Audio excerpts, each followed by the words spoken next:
Welcome back to Naath Global News for Today News. Please follow us on our channel and share. Air Force start aerial bombardment now. SSPDF are on the way through Riverside and Dinka Army civilians by ground force. That is why you see UPDF start aerial bombardment in southeastern Pinyijiar County civilians around 10:52 minutes at the morning.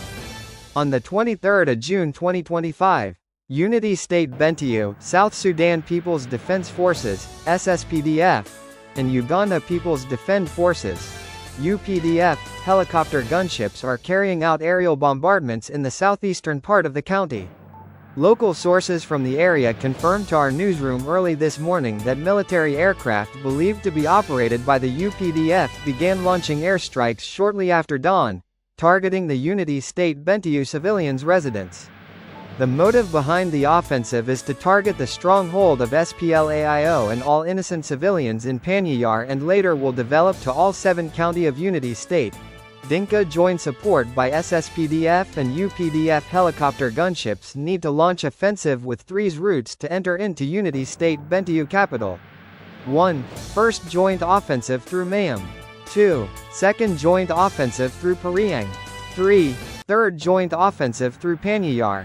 There is no immediate confirmation of casualties or damage, but civilians are said to be fleeing villages in fear as explosions echo across the lowlands. Humanitarian organizations operating in the area have expressed concern about the safety of civilians and are calling for restraint and protection. June 23, 2025 Unity State.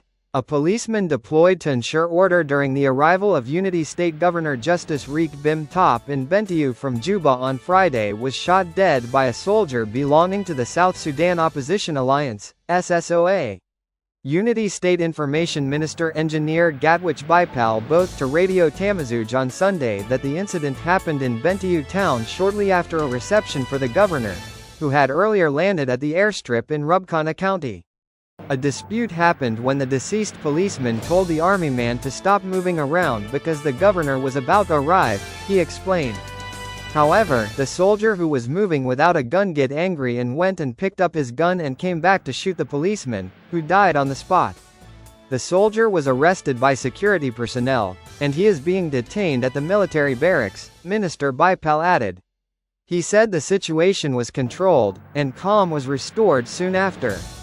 The soldier will face the law, Bipal stated. Meanwhile, Dr. Riak Koong, the program coordinator of Street Children Care Initiative, SCCI, who is also a member of civil society, confirmed the incident and condemned it.